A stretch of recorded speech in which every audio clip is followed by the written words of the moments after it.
So we are here today to talk about differentiation, universal design, and inclusion throughout a math block with a focus on main lessons. So that main part of your math block. So as we get started today, as TJ said, we have lots of ways to connect. I think he dropped those in the chat. There's one other resource. If you use your phone or screen capture, that QR code will give you access to a PDF of the slide deck and other resources from today's presentation. I do want to give a quick shout out. One of the resources that you have available to you is actually a link to an Edutopia article that one of our colleagues, Ashley Marlowe, co-wrote with Katie Novak.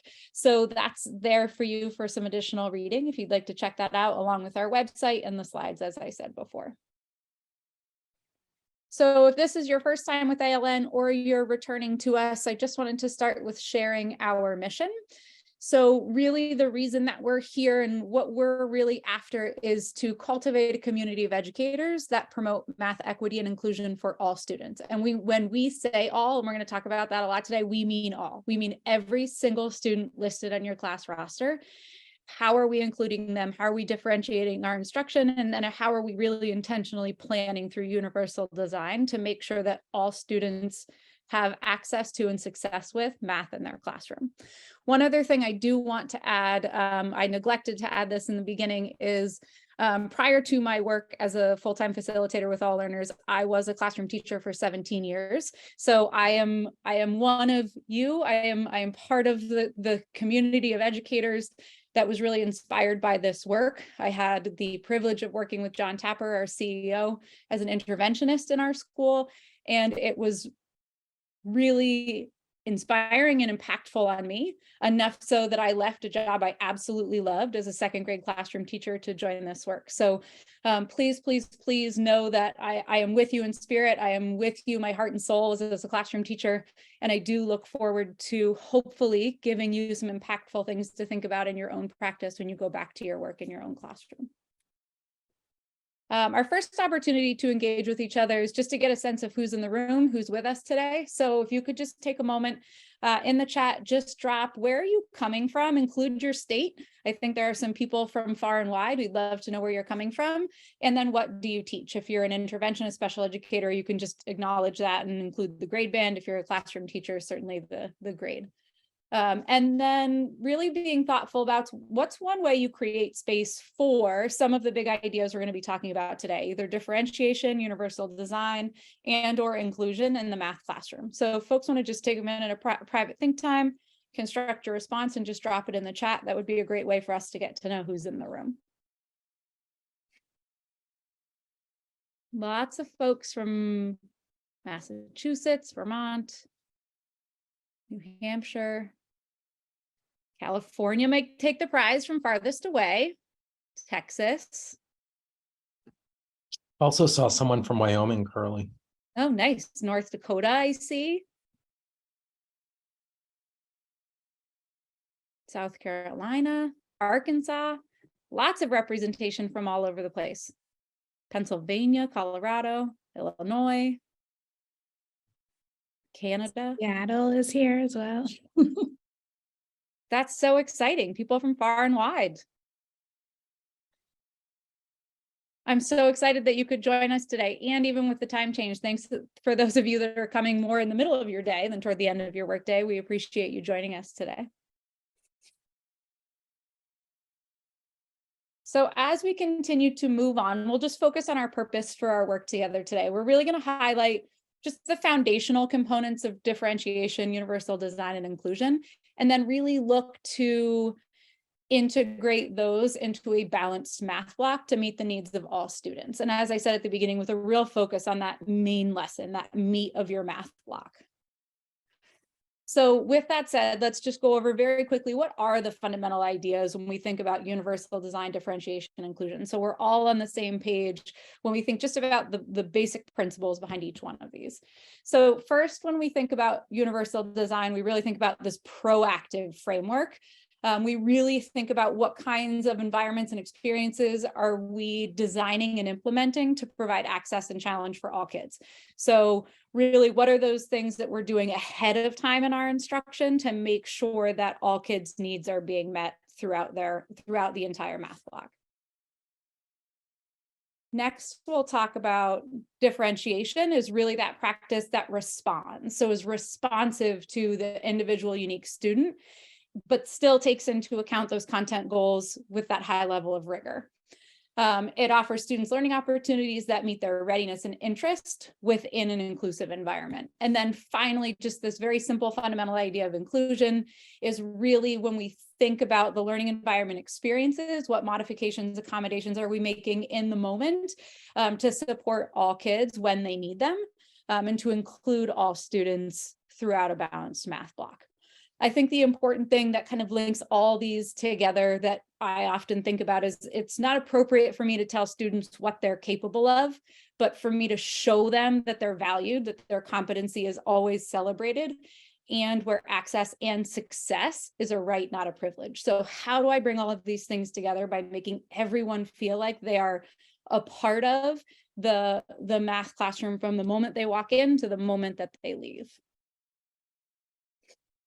So when we think about a balanced math block as part of the All Learners Network work, we have a lesson structure that we really like to celebrate and share. And it has 4 key components.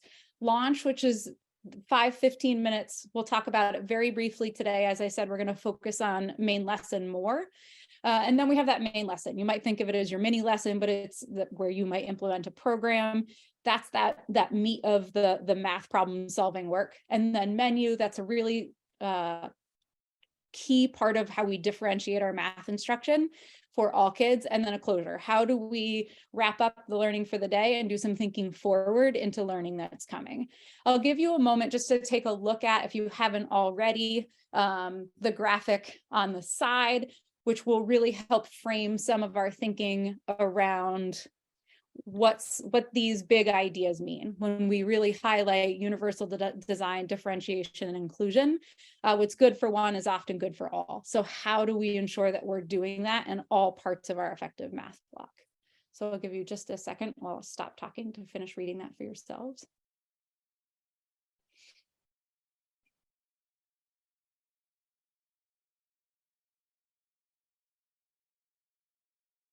So again, this is about where's the ramp for us? Where do we find that place where we allow access for all students to access the success that we have to believe they're capable of?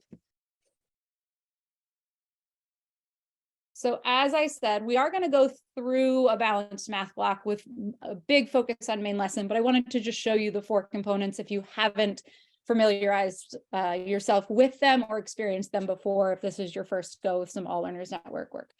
So as I said, the first part is launch. So this piece really, really situates the beginning. When kids walk into the room, how do we get them thinking and engaged? All kids. How do we provide universal access for all kids to walk into the room and see themselves as capable mathematicians? One way we do that is through launch and number sense routines. These are routines that are universally designed with this low floor, high ceiling. Where is that entrance point for every single kid in the class to be part of this math discourse, this math conversation? So this is an example of a launch routine that our coworker Chris created around fractions. And the idea is just to find a relationship between 2 of these numbers and justify it, identify the relationship. So when we think about that universal design, low floor, high ceiling, I want you to just spend a minute to take a look at this and kind of solve it for yourself. Where can you find a relationship between 2 of these numbers? It can be any 2, and really think with some students in mind. So let's say this was designed for a 4th grade class. It could be used in different grades. We'll just pick that one. We'll kind of situate around that idea. How could you imagine this being accessible to students who are still working on understanding fractions symbolically, or are able to already do some more complex extended thinking with fractions? How would you anticipate that kids might think about this type of work? Nice. Someone said, Mariah mentioned 2 of them both have 4s in them. They have 4s in the denominator. So if a student doesn't even have the fraction language, they may be able to see a connection that we can build on, that we can use some facilitation moves to help include all students. Yeah, lots of different ideas, lots of different connections. So here's that really important part when we really start thinking about universal design. We really start to think, how are we creating tasks where all kids have access? If you just look through the chat, you can see there are so many different connections that people are making. This isn't about what I think is a right answer. This isn't about what another adult in the room. This is about giving student voice, where we provide opportunities for kids to universally access math together and share their ideas in a way where they are valued and celebrated. And we send that message to every single kid that they are competent. If you came last time, TJ did do a workshop on launch and intervention. So even thinking about if we need to maybe do a little pre-teaching, if that's going to create a more inclusive universal environment, we provide those things because we know the students in front of us. We want to make sure that when every kid walks in, no one thinks, I don't belong here, I'm not a mathematician. We do that by these universally designed routines that are predictable every day, that give kids opportunities to talk about and share their understanding about math and numbers, and we do this through launch and number sense routines. Another important point about launch, just a few things that we kind of think to hang our hat on. Again, maybe you were at TJ, so this might be a review. We have lots more resources available around launch, but the idea is that it really does help develop the culture of your math class. It sets the tone for the math lesson. I like to think of it in my early childhood language of like, it fills kids' buckets with confidence and competence, so that when we get to main lesson, they're prepared to take on a bigger challenge because they've built that self-esteem around, I am a mathematician, I can do this. Look at all the conversation I'm having about math right when I walk in the door.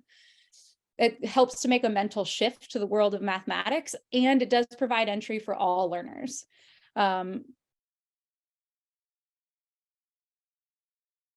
So someone made a point about their fractions. I don't understand fractions. We may have students, and that's about knowing the kids in our class. When we think about these types of things, we want them to be able to start to have those conversations with their peers. So we need to debunk that fractions are these scary numbers. So what observations can we make?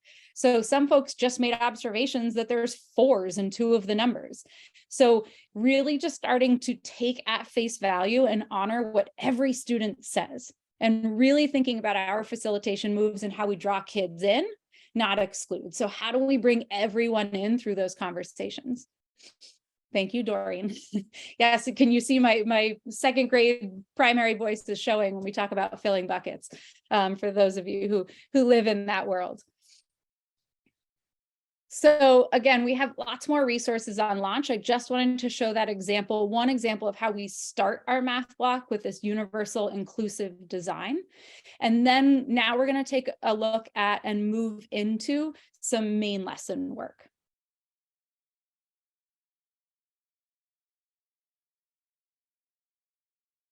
So again, here's our lesson structure, and the launch is meant to be quick. It's meant to just be this really engaging part of our day that we might come back to day after day after day.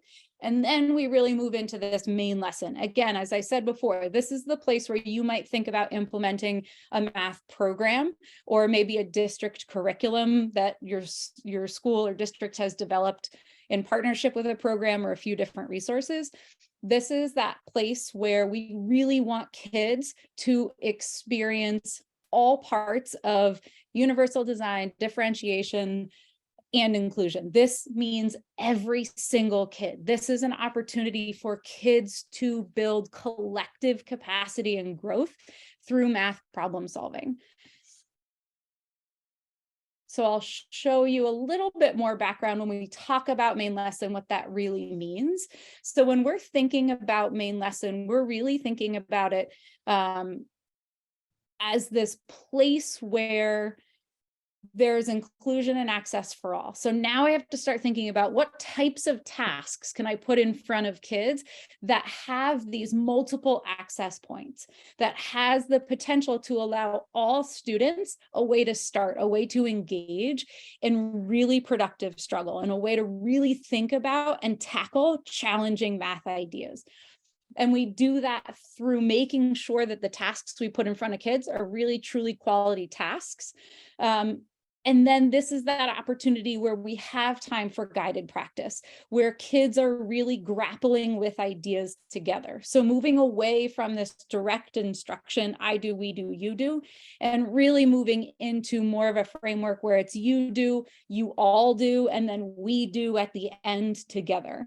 And we do that through discourse, and we do that through these rich tasks that we know kids can actually solve a real problem. And this, again, when we talk about main lesson, we are talking about current grade level content. So then we have to think, if this is current grade level content, and we know that we have students that are in all kinds of places along this trajectory, how do we start thinking about some of those tasks and changing some of those tasks in our program, opening them up to give all kids that access point, to universally design a task that can meet the needs of lots of kids in lots of different ways? Because again, it's about collective and collaborative sharing of ideas. It's not kids sitting by themselves unproductively struggling. It's how do they support each other, and how do we as the educators facilitate some of that growth? Because when we say all, again, we mean all kids. So we're going to look at a couple of examples of that. Here's another opportunity where I'd love for folks to share some of their ideas, but first just take a moment of just some private reasoning time, private think time. So this task asks you to think about what's the same, what's different. So these are two different math tasks. Take a moment to read each. They're distinguished by the darker black box. And then take a moment to think about what is the same about the two tasks, and then what's different about the two tasks, really through the lens of universal design and inclusion. So really be thoughtful about what is the same and different about those through those lenses that we've been talking about so far.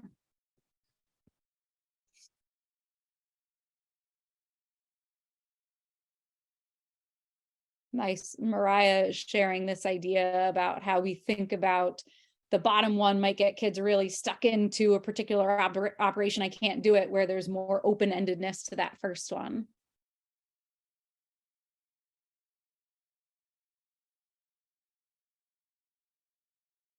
Again, lots more opportunities in the first one than the bottom one. Both are about fish.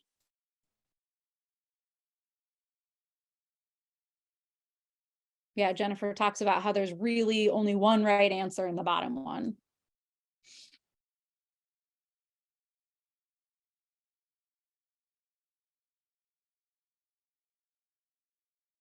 Any other thoughts, ideas that people have?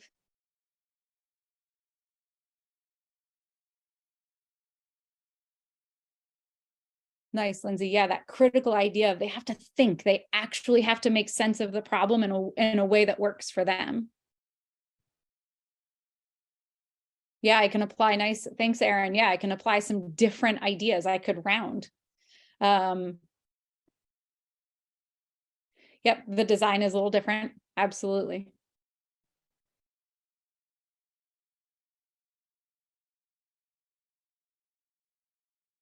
Yeah, really nice comparison. A few other things to really think about when we really come back to, yeah, there's this universal design in the top one where there's so many ways kids could approach this problem. They could use addition, they could round and estimate. Maybe they see those decimals and they're like, I don't know, but then they do have access. And then how do we facilitate some of that access? How do we create those hinge moments? In that top one, there's so many opportunities where we could say, oh, what if Chloe decided when she got there, she didn't want any plain old goldfish? How many tetra and guppies could she buy? So we have this opportunity to provide these hinge moments from a differentiated standpoint, when we know where kids are, we have this universal problem with lots of access points. And then where do we hinge kids that might need things to look a little differently? You may have some kids that say, I don't know how to start. I don't know where to start a problem like this. How could you hinge them to get started on a problem? Is it taking Erin's suggestion? Well, a tetra costs about how much? And a guppy costs about how much? How much would two of those cost? Okay, so do you have any more money to spend? What are those questions and facilitation moves that in the moment we give kids just that little nudge they may need, whether it's to extend, whether it's to provide greater access or accommodation? How are we doing that to support that? And again, Heidi, thank you for bringing that up. Part of the ALN work that if you hang around and go to Erin's session after, she's going to dig deeper into some problem solving, where she's going to talk about how we really think universally about providing access when we know that reading can be a barrier for kids, because reading should never be a barrier for students in math. It's not a reading task, it's a math task. So how do we make sure that kids have the ability to do that, have the ability to access the math without being excluded because of the reading? So stick around for Erin. She's going to talk about something that ALN uses called the problem introduction protocol that supports that moment of access from a universal standpoint, that really digs into how we use discourse and how we use routines to ensure that kids are ready as sense makers to take on problems. Any other thoughts or questions that I missed from the chat there? Big ideas that folks had. So now as we move into, there was an example of how we're really thinking about with those two fish problems. How do we take a closed task with really one direct right answer, to quote a few of you in the chat, and open it up? So we open it up and create more access points by allowing kids to make sense of it in different ways, allow kids to tackle problems and try it out in different ways, where you may end up with more than one right answer, and that's okay. You may challenge kids, can you spend exactly the amount of money Chloe has? That may be an impossible task. Is that okay? Is it okay for kids to take on challenges like that? And when we universally design problems, it allows kids, because there will be a kid that I imagine wants to figure out if they can use exactly that amount of money. And other kids might be okay with saying like, oh, I'm going to buy one of each and then I'm done, because I know at the pet store there are these other cool things that I want to save money to buy. So how they justify their thinking around using the money available to them creates these opportunities for further problems and additional days. Whereas that closed task does really lead kids through one operation to one accurate answer, which can often place our value on an accurate answer being the most important thing, when really where we want to situate is how are kids problem solving. And that's where we can open up that universal design in a unique way. The next piece we're going to talk about with these universal design, differentiation, inclusion in mind is really the components of main lesson. So what are the critical elements of that 30-minute time during main lesson? The first thing that we want to think about is really how we connect universally designed problems with multiple access points. We just took a look at one in that top fish problem we just looked at. And as I said, there may be discourse and conversation that comes up where it's like, wow, we need to spend another day.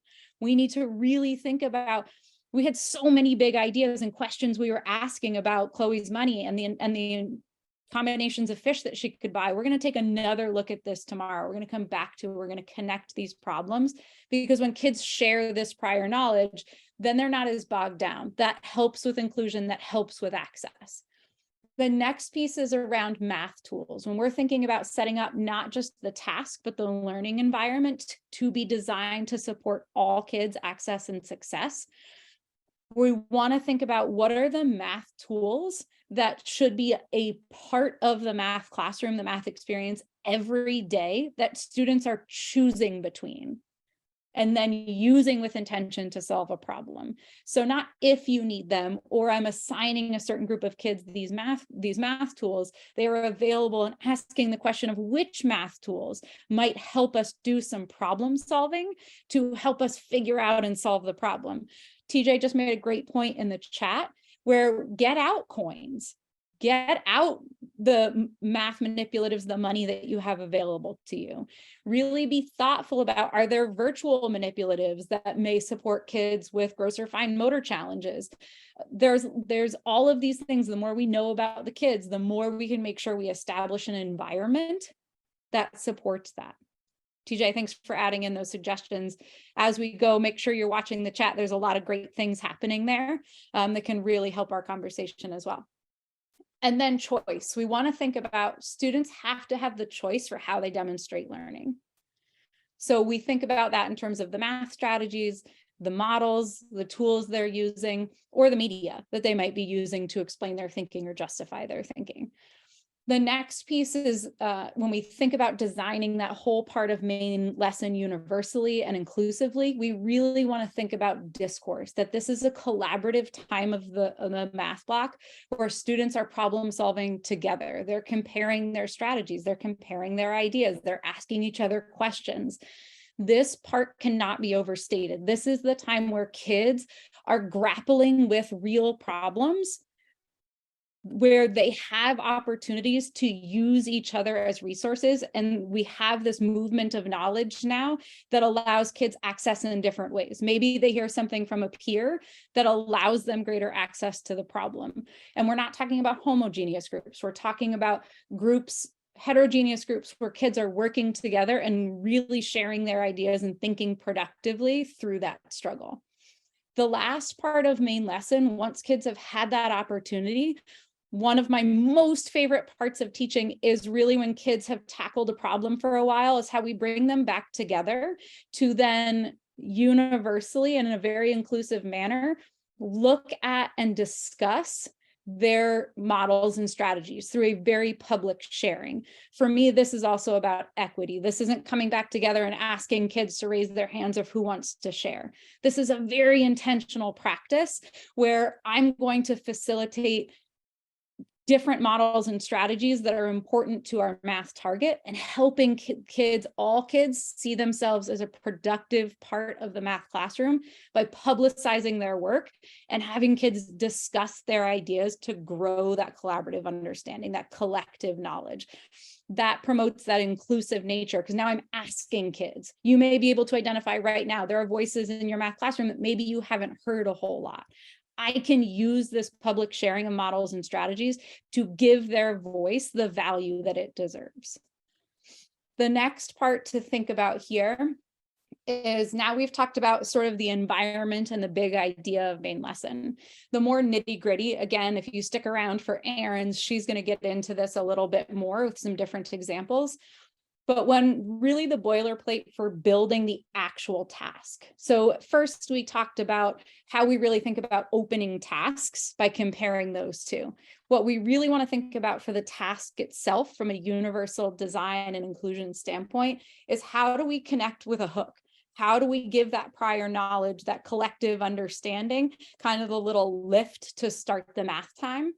And then how are we introducing a rich grade level task or problem? Now, very importantly, this is not an exercise. So it's not giving directions for a worksheet, or it's not doing the first problem on a worksheet and sending kids off. This is a task that is a real problem.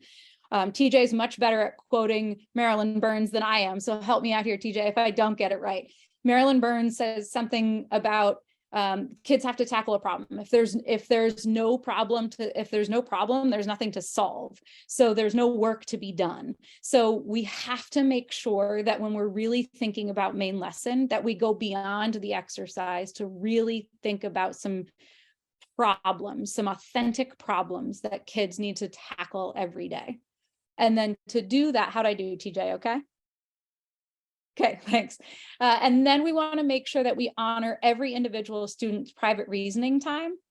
their opportunity to think for themselves, to really gather some ideas, and then that student discourse. How do we start to make sense and grapple together? How do we start to really think about things together? And then we have that opportunity to send them off to tackle this real problem. Those are really important pieces of main lesson when we're thinking about how do we make sure we include all kids. So it's not just in the design, but it's in the presentation and the delivery, the setup in our environments that allows for universal access and inclusion. So now I'm going to ask you to think about another task. I'm just pausing to take a look. There are some really important ideas in the chat there.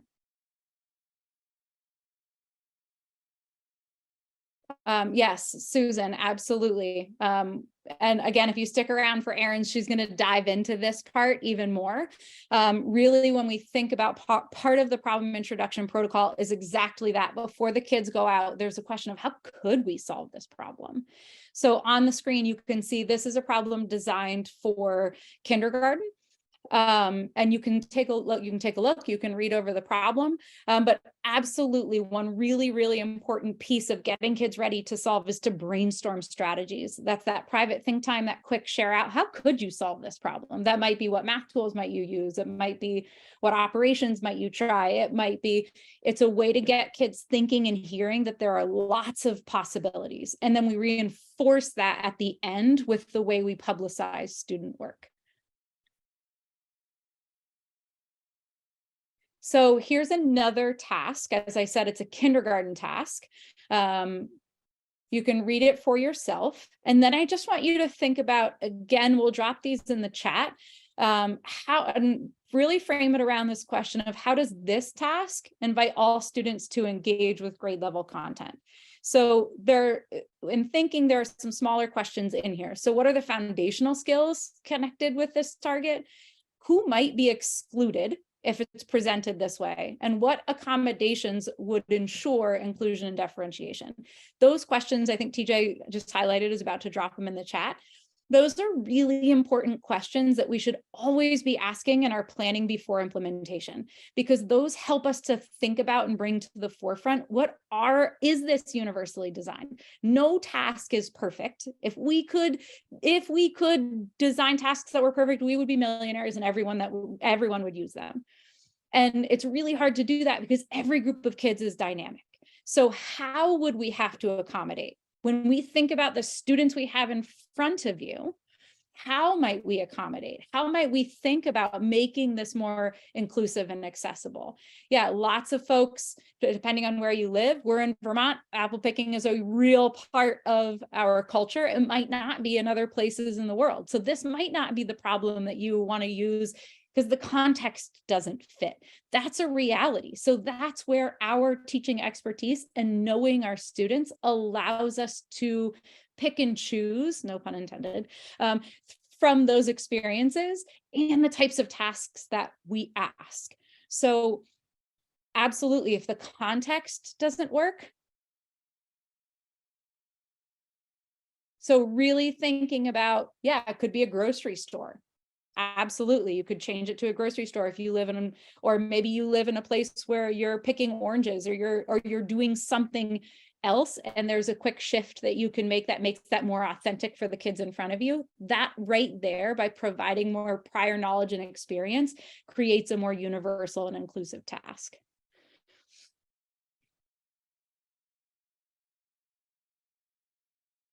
How else does this, when we think about it being universally designed, how would you see kids approaching this in different ways? When we think about the foundational skills that are connected to the target, how might kids answer this question in some dynamic ways that really is open-ended, that really is universally designed with different access points for different kids?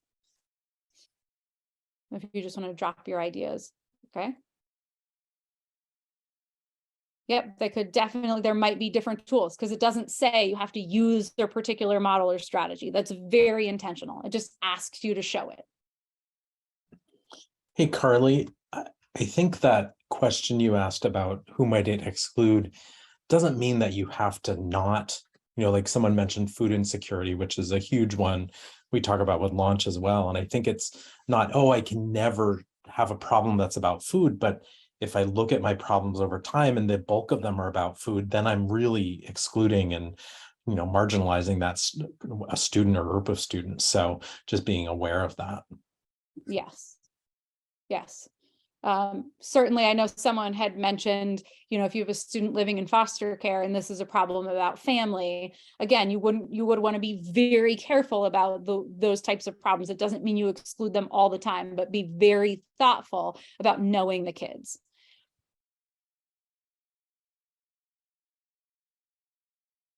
Yeah, lots of really great math tools and manipulatives. And again, the very cool thing, there was a lot of different ones listed. When we create opportunity for kids to choose those tools and having them all out, we are universally sending that message that these are a part of our math experience and should be used to help solve problems. Is there one right answer?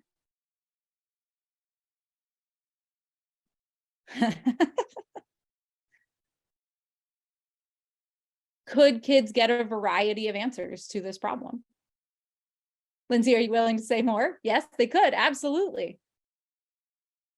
Where could we imagine some kids might take this problem? Or what would be an access point that we feel like a lot of kids would come to? This is what we want to think about. We may have, I found 6 possible ways. Thanks, Ellen. Yeah. All the ways your bag could look. Absolutely. So now those are those hinge questions, those mid moments where you see a kid who is about to say, I'm done, like we know those kids exist. So having those things ready to extend. Yeah. Is that all the ways the apples could look in your bag? Is there another? Absolutely. But the kid that wants the kid that is going to build, that is going to go get a red colored pencil and a green colored pencil, and is going to draw red apples and green apples, they're going to have access to that problem because they could say, I have 4 red apples and 1 green apple and be done. They have access to that problem in a really productive and meaningful way. Whereas the kids that recognize that right away, they might start listing all the different ways and represent it in a unique way. They may use equations. Some kids might. That would be okay. So this is another example of when we think about the skills and how kids access the skills. Yes, we want to think about our content and context for universal design and inclusion, and the comments really nailed it. We want to make sure kids can connect with those things. We also want to make sure that there's those multiple opportunities and different access points. Some students might want to have, sure, what if a kid says, I want apple picking and I can fit 10 apples in my bag? Great, I wonder what that could look like. How do we honor those conversations and be prepared for those?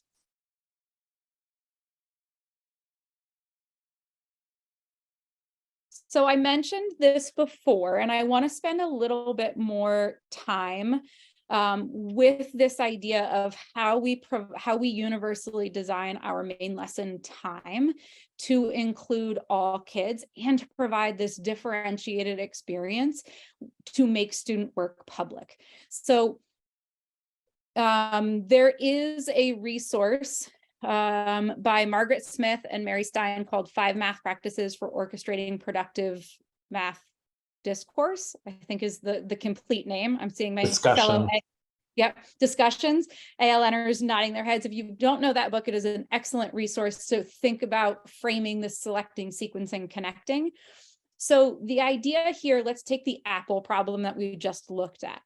So the idea here is, as kids are grappling with this problem, we're going around and we're monitoring students and we're checking in, conferring, asking those hinge questions, asking follow-up questions.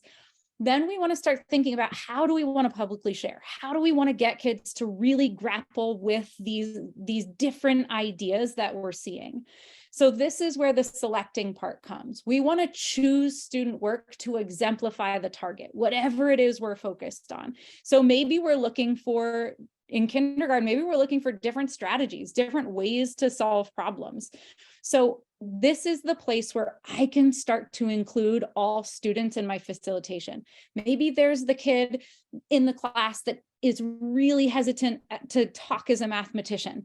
Maybe they really, maybe they need a little extra support to really get started to understand this quantity to 5. They've figured out that they can draw 4 red apples and 1 green apple, and that's where they did. I'm going to pick that kid's work this time, because now I'm including all thinking and it's so important we're making it public and we're going to talk about it. Then I'm going to look for a strategy. Maybe a kid did something really similar with a different math model, or maybe somebody, maybe another example would be they used red and green Unifix cubes, or they drew the pictures of the apples, or maybe a student drew a picture and then wrote an equation down to represent it. They did 4 + 1, whatever it might be. I'm going to choose different strategies, and I'm choosing, because now I'm ensuring this inclusive model, not just the kids who we know are going to raise their hand and want to share their ideas. I'm going to build the competence and confidence of all kids by very intentionally selecting student work to publicize to get at this target. And maybe, like I said, it is about building a bank of strategies for solving problems. Then that next step, once I've selected maybe 3 students' work, I'm going to sequence it. I'm going to order the student work to facilitate accessible discourse. So I'm going to start by looking at the one that is most accessible to all kids.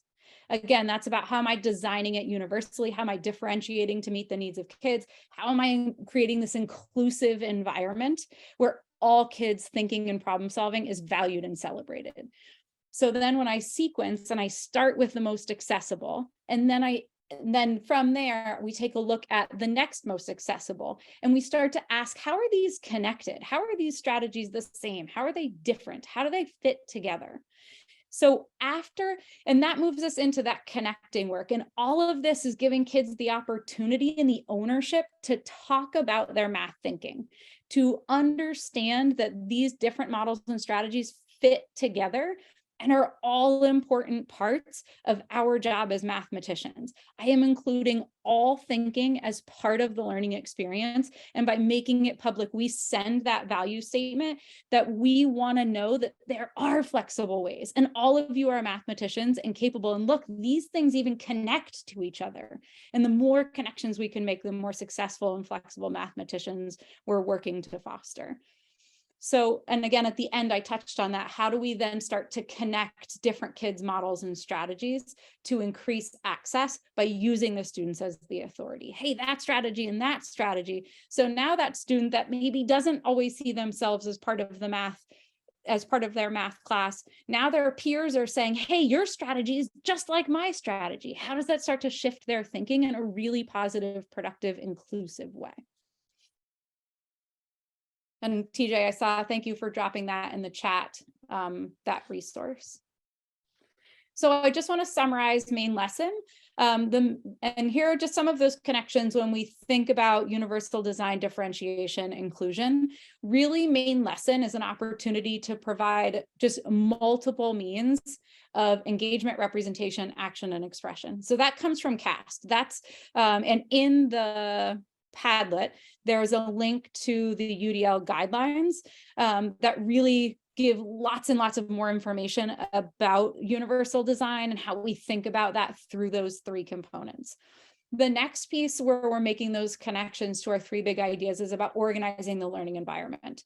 So again, it is about these tools that we use as mathematicians are a part of the learning environment, not if you need them, but all students universally are accessing these materials. Yes, it's about inclusion. Yes, it's about differentiation, but we make it universal when we send that message that these tools matter for everyone in the way we think about solving problems.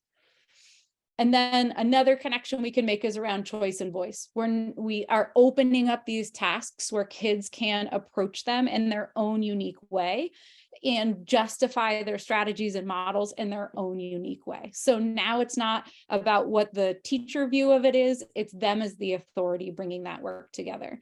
And again, they're at the end there, it's about prioritizing authenticity. Can the students see themselves reflected in these tasks? Do they feel included in that culture of math and the types of problems that we're working through in our main lesson? I'm going to pause there. TJ, were there any questions that came up in the chat, or are there folks that have questions as we move away from that main chunk of our time together? I did not see any questions, Carly, but I just dropped a link to our main lesson workshop that's coming up in May. Thanks, TJ. So these last two parts we'll touch on a little bit, just like launch. We won't spend a lot of time on them, but do know there are lots of opportunities through our virtual workshops and in person, if you ever want to come to Vermont for people far away, to really dive into these different parts of a balanced math block. But I wanted to just go over all of them to give credence to these three big ideas around universal design, differentiation, and inclusion, and how we really emphasize that in all parts of the math block. So menu, again, is just this is really about differentiation based on readiness, this just right math time for all kids. We know the kids in our class, so how are we providing them with the opportunities to be successful, have access, and grow right from where they are as mathematicians? How are we meeting kids where they are and growing and connecting to the work we're doing in main lesson? So just very quickly to reinforce this idea of differentiation, because this differentiation really situates itself perfectly in this math menu time. So I'll give you just a second to read that quote on your own.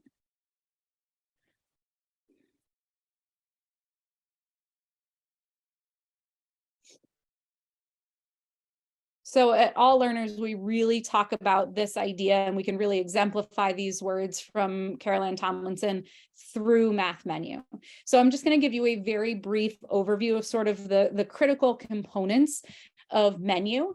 And how we think about it in terms of differentiating for students. So when we're creating a math menu, we are creating an experience. My lovely coworker, Erin, likes to talk about it as the recess time for math, because it is so, as a classroom teacher, I used math menu, and it was the time of day kids were always like, wait, can we get to math menu? When is it going to be math menu time? When can we do math menu? It truly was this experience that all kids felt included, because they felt their competence, and we sent the message through independence that they were competent and could do it, so much so that we gave them the authority to make some decisions within this time of the day. So when we think about menu through our three big ideas, there are a few critical elements for students in math menu. So this just right differentiated math time. Kids have independent choice, and there's differentiated work. Students have access to just right practice and extension. We're not talking accelerating, not going to the next grade level, but extending and digging deeper into the content that we're working on.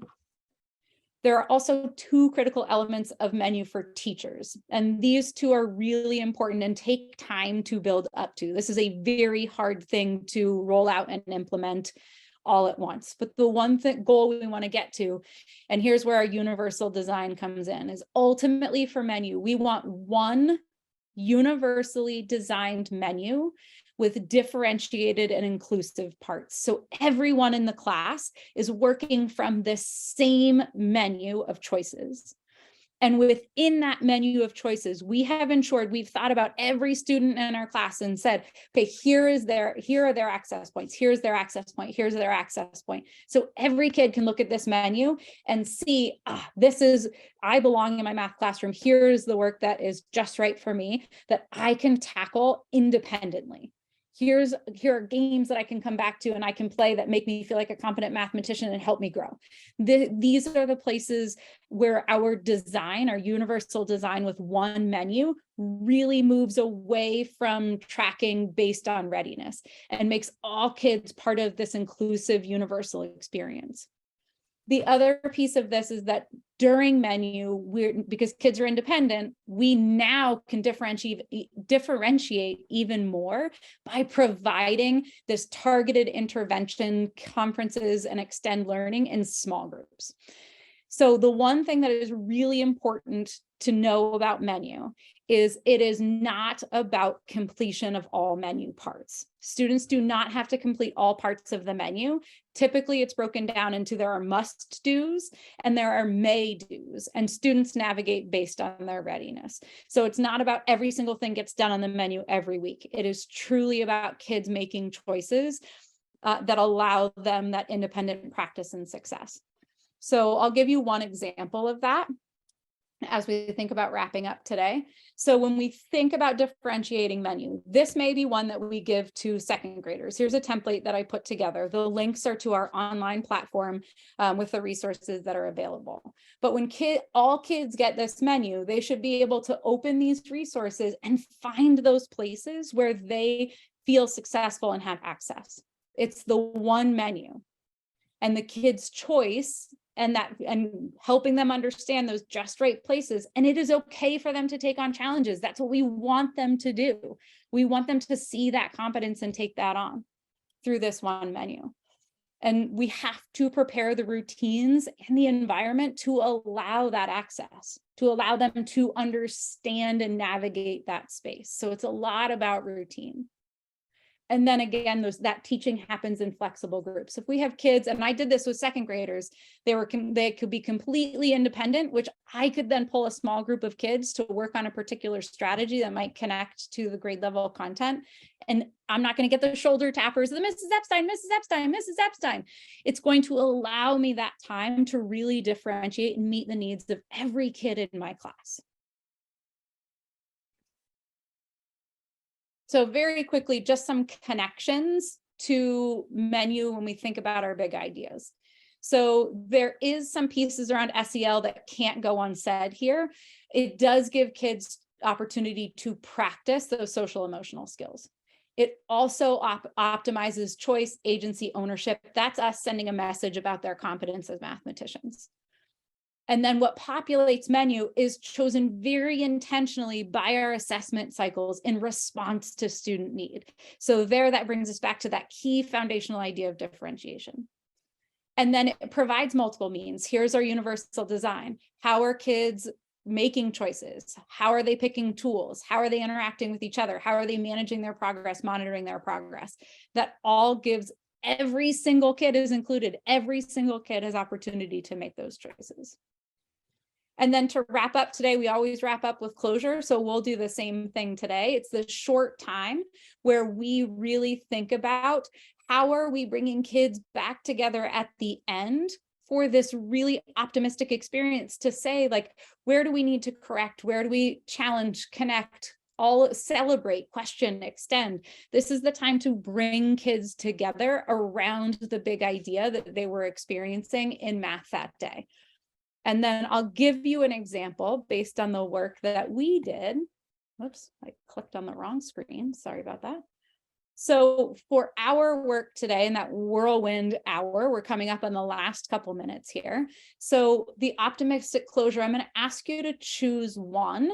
So and drop it in the chat. And if you have a question, certainly that last bullet, what would you still like to learn more about? You could choose that. Pick one of the stars and just think for yourself. We did a lot of thinking, in that short hour about a balanced math block and really thinking about how do we include all kids? How do we provide opportunities for all kids? So if you're thinking about really what's your takeaway? Or where is that one place where you're going to go back and think about how can I be more proactive in terms of my universal design? How can I be more reactive in terms of differentiation and inclusion? Or maybe something, what would you still like to learn more about? So if everyone could just take a moment to reflect on one of those stars, or if you have a question in the last minute or so, what would you like to ask?